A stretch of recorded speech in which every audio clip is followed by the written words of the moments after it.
자료구조 12번째 이야기 탐색 시작하겠습니다. 오늘은 해싱에서의 충돌과 충돌 해소 기법을 얘기하고 마지막으로 휴리스틱 서치까지 이야기를 하겠습니다. 자, 충돌 해소는 먼저 충돌을 정의해야 됩니다.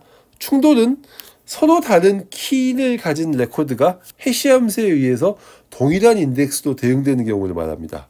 예를 들어서 우리가 해시 함수를 모드 함수를 쓰기도 했어요. 그래서 모드 17을 쓰기도 했습니다. 그런데 보세요. 첫 번째 키는 18인데 모드 17 하면은 나머지가 1이죠. 두 번째 키는 171인데 얘도 모드 17 하면 인덱스가 1입니다. 그래서 이 해시 테이블에 0번 인덱스, 1번 인덱스, 2번 인덱스 이렇게 원소가 있을 텐데 18도 인덱스 1번에 대응이 되고 171도 인덱스 1번에 대응이 됩니다. 인덱스 1번은 공간이 하나밖에 없는데 두 개의 원소가 대응이 되니까 충돌이 발생하는 거죠. 이런 경우는 우리가 콜리전이라고 얘기를 합니다. 그래서 그림으로 다시 설명하면 이렇습니다. 18 모드 하면 1, 이미 18이 들어가 있는 상황에서 171 모드 하면 1, 그래서 또 여기 171이 들어가려고 한다 이거죠. 이런 상황을 해소해 주는 걸 우리가 충돌 해소, 콜리전 레졸루션이라고 합니다. 이거는 한마디로 충돌이 발생한 레코드를 다른 주소에 저장하는 기법입니다. 그 수밖에 없죠. 이걸 하는 방법을 우리가 크게 두 가지로 얘기할 수 있습니다. 한 가지는 오픈 어드레싱, 또 한 가지는 닫힌 어드레싱. 오픈 어드레싱, 열린 어드레싱은 충돌이 발생한 레코드의 다른 주소를 찾습니다. 그래서 실제로 171이 1번지에 들어가야 되는데 하다 보니 2번지에 들어갈 수도 있는 거예요. 한마디로 이 주소가 바뀔 수 있는 겁니다. 그래서 오픈이라고 합니다. 오픈 어드레싱은 선형 탐사, 제곱 탐사, 이중 해시 이런 방법들이 있습니다. 닫힌 어드레싱은 충돌이 발생한 레코드를 동일한 주소에 저장을 하는 거예요. 그래서 실제로 171도 1번지에 저장을 합니다. 어떻게 해서든지 간에. 이렇게 주소가 바뀌지 않기 때문에 닫힌이라고 얘기합니다. 이 닫힌 어드레싱, 클로즈드 어드레싱에는 버켓 또는 세퍼릿 체인이 있습니다. 그럼 하나씩 보죠. 열린 어드레싱의 첫 번째 방법인 선형 탐사, 리니어 프루브는 충돌이 발생을 하면 그 다음 위치의 원소를 저장합니다. 그래서 만약에 우리가 넣은 값이 충돌이 났다면 키에 대해서 해시 함수를 적용시킨 결과에서 이게 인덱스라고 했죠. 그런데 여기서 충돌이 났어요. 그럼 미안하지만 다음 칸으로 가주세요. 또 충돌 났어요. 또 다음 칸으로 가주세요. 또 충돌 났어요. 또 다음 칸으로 가주세요. 라고 하는 겁니다. 그러다가 이렇게 쭉 가다가 이게 결국 n-1 맨 마지막 원소까지 갔어요. 그러면은 다시 0으로 가주세요. 라고 하는 겁니다. 한번 보죠. 그래서 보세요. 우리는 31로 나누기 연산을 한다고 칩시다. 이 해시 함수가 65 같으면은 65 나누기 31을 하면 3이 남으니까 인덱스 3인 자리에 65가 들어갑니다. 그죠? 그리고 그 다음에 34를 또 삽입을 할 건데 34도 3으로 31로 나누면 3이 남아요. 그래서 34도 이 65가 저장되어 있는 인덱스 3에 들어가야 됩니다. 근데 이미 65가 있잖아요. 어떻게 해요? 미안한데 옆방으로 가줄래? 미안합니다. 미안한데 옆방으로 가줄래? 옆방으로 가는 겁니다. 그래서 34가 여기 저장이 되는 거예요. 이렇게 되는 겁니다. 인덱스 3이었는데 플러스 1 해서 4로 가겠다. 가라. 라고 하는 거죠. 이 상태에서 127을 또 삽입해 봅시다. 127로 31로 나누면 인덱스가 3입니다. 127도 이 자리에 오겠어요? 라고 하는 거죠. 어떻게 한다? 미안한데 옆자리로 가줄래? 플러스 1. 여기도 있네? 또 옆자리로 가줄래? 플러스 1. 이렇게 하는 거죠. 그래서 인덱스 5에 127이 저장이 됩니다. 그래서 3 더하기 2 해서 5에 저장이 된다. 라고 얘기를 하는 거죠. 이렇게 미안한데 다음 자리로 가줄래? 다음 자리로 가줄래? 라고 하는 것을 우리가 태그라고 합니다. 다음 원소를 가리키는 포인터예요. 그럼 바로 뒷자리만 가리키고 있으니까 그냥 플러스 1만 해주면 되는 거 아닌가요? 네, 뭐 그럴 수 있습니다. 그런데 보시면 만약에 처음에 이제 127 여기 들어가려고 했죠. 근데 없죠. 그래서 옆으로 가려고 했는데 여기 또 이미 값이 있어요. 그러면 이 태그는 쓸 수가 없죠. 뭐 어떻게 해야 돼요? 한 번에 두 칸을 띄어야 됩니다. 또는 한 번에 세 칸을 띄어야 될 수도 있어요. 이렇게 바로 플러스 1은 아니다. 태그가. 이걸 먼저 생각을 하셔야 되고요. 두 번째로 만약에 뭐 이렇게 원소가 들어가 있는데 만약에 34를 삭제하기로 했어요. 그러면은 65에서 왔다가 127로 갈 필요가 없죠. 그냥 한 번에 빵 가면 되는 거죠. 이렇게 태그를 수정해야 되는 경우도 있습니다. 이런 경우에 우리가 태그를 사용을 합니다. 네. 이 선형 탐사는 다 좋은데 단점이 몇 가지가 있는데 그 중에 가장 심각한 게 클러스터링입니다. 이게 뭐냐면은 실제로 해시 테이블을 이렇게 만들었다는 건 데이터를 여기도 하나, 여기도 하나, 여기도 하나 이렇게 흩뿌려 놓겠다는 거예요. 데이터가 뭉쳐 있으면 보세요. 127을 찾기 위해서는 인덱스 3을 찾았다가 없네? 다음 칸으로 갔다가 없네? 다음 칸으로 갔다가 이런 식으로 가야 되는 거죠. 이래가지고 우리가 비고의 원 보장할 수 있겠어요? 보장이 안 될 수도 있는 거죠. 네, 그래서 클러스터링이 심하게 발생하면 비고의 원이 보장이 안 될 수 있습니다. 그래서 실제로 해시를 운영을 하다가 클러스터링이 심하게 발생하는 경우를 만나면 리해싱을 해야 됩니다. 즉, 그 말 뜻이 뭐냐? 해시 함수를 바꿔야 되는 거예요. 네. 그래서 실제로 보시면 이렇게 데이터가 들어있는 상황에서 97을 넣으면 97은 4에 들어가야 됩니다. 근데 여기 데이터가 있네요. 다음 칸 또 데이터가 있네요. 안 되겠다. 6으로 가야겠다. 160이 들어오면 160은 5에 들어가야 되는데 다음 칸 또 데이터가 있네요. 7로 가야겠다. 이렇게 되는 거죠. 네. 이런 클러스터링이 발생하는 겁니다. 이 넓은 해시 테이블에 많은 방들을 다 놔두고 꼴랑이 몇 개의 방에서 옹기종기 모여 있는 거예요. 안 좋죠. 그래서 여기서는 우리가 이 선형 탐사 말고 더 좋은 방법이 없을까? 왜 선형 탐사에는 클러스터링이 발생하는 걸까요? 그 이유는 그렇습니다. 컬리전이 충돌이 나면 바로 옆으로 찾아가요. 또 옆으로 찾아갑니다. 또 옆으로 찾아갑니다. 플러스 1씩 가면서 그러니까 새로운 주소를 찾는 거예요. 그러지 말고 좀 많이 뛰어 라고 하는 개념이 제곱 탐사, 쿼드레틱 프로빙입니다. 얘는 한 번 충돌을 하면 플러스 1, 그 다음은 플러스 2, 그 다음은 플러스 3, 그 다음 플러스 4 이렇게 가는 게 선형 탐색이면 얘는 제곱 하세요. 한 번 부딪히면 플러스 1, 거기도 있으면 플러스 4, 거기도 있으면 플러스 9, 거기도 있으면 플러스 16 이렇게 띄엄띄엄 가라고 하는 거죠. 네, 보시면 이 상태에서 34를 넣으면 충돌이 나니까 한 칸 옆으로 가서 저장이 됐죠. 127을 넣으면 또 3으로 들어가서 충돌이 나니까 또 옆으로 한 칸 갔는데 또 사이도 있어요. 그러면 그 다음에는 4칸을 뛰어가라는 겁니다. 그래서 확 뛰어가서 여기서 해라. 7에다가 저장해라. 라고 하는 게 이 제곱 탐사의 주소를 찾는 결정하는 방법입니다. 그래서 보시면은 이렇게 처음에는 한 칸, 그 다음엔 4칸, 그 다음엔 8칸, 그 다음엔 16칸 이렇게 점점 더 많이 뛰어가게 됩니다. 그런데 이렇게 뛰어간다고 해도 공간을 좀 더 효율적으로 사용할 수 있긴 하지만 그래도 궁극적으로는 클러스터링을 피할 수가 없습니다. 그래서 2차 클러스터링이 발생을 합니다. 네.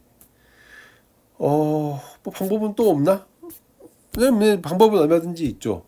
그 다음에 제시하는 열린 어드레싱 방법은 해싱을 한 번 더 하는 겁니다. 그래서 어떻게 하든 간에 클러스터링이 발생을 하니까 차라리 해시 함수를 2개를 써보자 라고 하는 거죠. 그래서 첫 번째 해시 함수로는 인덱스를 찾고 두 번째 해시 함수는 충돌이 발생했을 때 탐색할 인덱스의 간격을 계산하자 라고 하는 겁니다. 그래서 보시면은 예를 들어서 첫 번째 해시 함수가 모두 13, 두 번째 해시 함수가 1 플러스 모두 11 이렇게 한다고 생각을 해보죠. 현재 이렇게 데이터들이 들어가 있는데 14를 삽입하려고 하면 14 나누기 13 하면 1인데 인덱스에 이미 79가 있으니까 콜리전이 발생했죠. 그럴 경우에 두 번째 해시 함수를 적용을 하면 이때는 1 플러스 키 모두 11이 됩니다. 그러면 얘는 4가 되는 거니까 그 다음에 하나 둘 셋 네 칸 찾아가서 넣을 수 있니? 안 되겠어요? 하나 둘 셋 넷 또 찾아가서 넣을 수 있니? 안 되겠어요? 그 다음에 또 네 칸 찾아가서 있니? 이렇게 찾아가는 거죠. 네. 보시면은 그 선형 탐색은 모든 원소들이 플러스 1, 플러스 1, 플러스 1, 플러스 1 이렇게 찾아갔어요. 그런데 네, 제곱 탐색은 네, 4죠. 네, 모든 원소들이 똑같은 원칙으로 이동을 했습니다. 플러스 1, 플러스 4, 플러스 9 이런 식으로.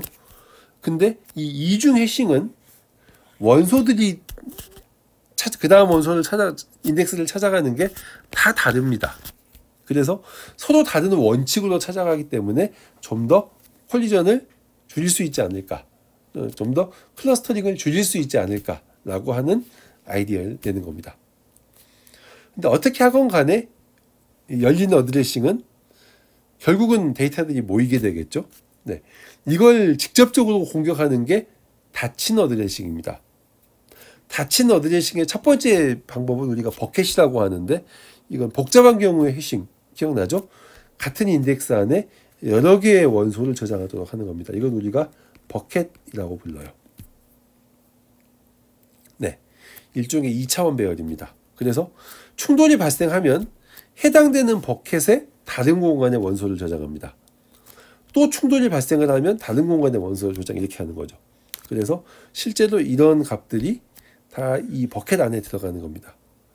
뭐 나름대로 이 버켓의 크기를 상수계로만 유지하면야 뭐 되겠지만, 문제는 이런 콜리전이 발생할 경우에 대비를 해서 모든 인덱스들에 대해서 버켓을 만들어야 된다는 공간의 낭비가 발생을 할 수 있습니다.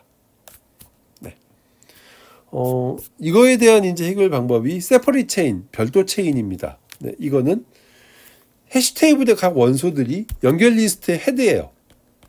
그리고 충돌이 발생을 하면 연결 리스트 형태로 이렇게 데이터를 저장을 합니다. 일종의 다이나믹 스트럭처, 동적 구조로 저장을 하는 거죠. 이렇게 하면은 뭐 문제를 해결할 수 있을 것 같지만, 결국은 이 포인터에 대한 기억 공간도 그만큼 부담이 될 것이고, 이런 포인터 구조를, 연결 리스트 구조를 매니지하는 데도 부담이 될 테니까 이 별도 체인도 뭐 문제가 없는 건 아닙니다. 네. 자, 그럼 마지막으로 이런 질문을 한번 해보죠. 해시는 최적의 탐색 구조인가? 네. 해시는 충돌이 발생하지 않는다면 최적의 탐색 구조입니다. 왜? 비고에 애닝 원이 걸리거든요. 그럼 충돌은 왜 생길까요? 네, 그렇게 질문을 한다면 방법은 우리가 이유는 두 가지를 우리가 얘기할 수 있습니다. 첫 번째는 해시 함수 때문에 계속 충돌이 생겼죠. 두 번째는 좀 더 근본적인 이유는 데이터 때문입니다. 네. 데이터가 만약에 충돌이 발생할 수 있는 데이터라면 어떻게 해시 함수를 만들어도 피하기가 쉽지 않습니다. 네. 우리가 한번 생각을 해보죠. 근데 우리가 많이 이용하는 데이터는 그 구조를 이해할 수 있는 데이터입니다. 예를 들면, 자, 여러분들이 많이 쓰는 번호, 주민등록번호, 학번, 전화번호, 카드번호, 신용카드번호, 여권번호, 이런 번호들은 공통점이 있죠. 주민등록번호는 13자리, 학번은 뭐 8자리, 전화번호 010 빼면은 8자리, 카드번호 16자리, 여권번호 뭐 알파벳 2개 하고 숫자 6자리, 뭐 이런 식으로 딱딱 정해져 있잖아요. 자릿수가 정해져 있습니다. 그리고 주민등록번호는 상당히 이분하게, 즉 분포가 일정하게 존재합니다. 학번도 마찬가지죠. 뭐 전화번호도 어느 정도 이렇게 일정할 겁니다. 카드번호 더 많을 것도 없죠. 그래서 이런 데이터들은 해시를 적용하기에 굉장히 적절한 데이터들입니다. 그래서 실제로 우리가 많이 이용하는 데이터들은 해시를 적용하기에 적절한 구조이기 때문에 해시가 매우 뛰어난 성능을 발휘한다 라고 생각할 수 있습니다. 네. 그럼 마지막으로 우리가 휴리스틱 서치를 간단하게 얘기를 해볼게요. 여기서 서치의 의미가 약간 바뀝니다. 네, 우리가 지금까지 우리가 봤던 서치는 내가 찾는 키에 해당되는 원소를 찾아주세요라고 했잖아요. 두 번째는 최적의 답을 찾아주세요라고 하는 게 이제 서치입니다. 그런데 이 최적의 답을 찾는 서치에 있어서의 문제는 데이터가 너무 많으면 그 최적의 답을 찾는 데 시간이 너무 많이 걸린다는 거예요. 대표적인 예가 뭐죠? 바둑이죠. 네, 바둑은 그 경우의 수가 10에 150승? 뭐 이런 얘기를 합니다. 어마무지하게 큰 숫자예요, 여러분. 이건 도저히 다 계산이 안 되는 겁니다. 근데 우리는 이 10에 150승 가지의 바둑 기보들 중에서 내가 항상 이길 수 있는 최적의 기보가 있어요. 근데 그걸 찾으려면 시간이 너무 많이 걸리는 거죠. 근데 여러분 생각해 보죠. 내가 상대방을 이기는데 반드시 100대 빵으로 이길 필요 있나요? 1대 빵으로 이겨도 이기는 건 이기는 거예요. 네. 그래서 한번 이런 거 생각해 봅시다. 나는 100원까지는 비용을 부담할 수 있어요. 그런데 한 5번 만에 90원의 비용을 가지고 답을 찾을 수는 있어요. 근데 이게 최적인지는 모르겠어요. 더 좋은 답이 있을 수도 있어요. 자, 여기서 만족할 건가요? 나는 100원까지는 부담할 수 있다고 했으니까 5번 정도면 횟수 좋네. 90원 비용 부담 참을 수 있네. 이 답에서 만족할까요? 아니면 더 최적의 답을 찾을까요? 이 질문입니다. 그래서 휴리스틱 서치는 이겁니다. 휴리스틱의 의미가 경험적인 또는 경험하고 이런 뜻이죠. 그래서 최적의 답보다는 내가 만족할 만한, 내가 비용을 부담할 만한 어포더블한 답을 찾는 탐색 알고리즘이다. 그래서 A-스타 서치나 빔 서치 같은 인공지능 알고리즘들을 우리가 휴리스틱 서치라고 합니다. 이런 알고리즘들은 여러분들이 알고리즘 시간에 배우진 않아요. 알고리즘 시간에 다루지 않습니다. 언제 다루냐면 고전 AI 시간에 다룹니다. 고전 AI는 뭔가요? 네, 고전적인 AI고, 네, 최신의 요즘 우리가 배우는 인공지능에서는 이런 알고리즘을 다루지는 않습니다. 그냥 나중에 여러분들이 혹시라도 고전적인 인공지능 알고리즘을 배우면 한번 보실 수 있을 겁니다. 그 말인즉슨 요즘 별로 많이 안 쓴다는 거죠. 네. 자, 지금까지 우리가 이제 탐색의 정의, 선형 자료 구조에서의 탐색, 트리 구조에서의 탐색, 해싱, 휴리스틱 서치까지 했습니다. 네, 고생했습니다.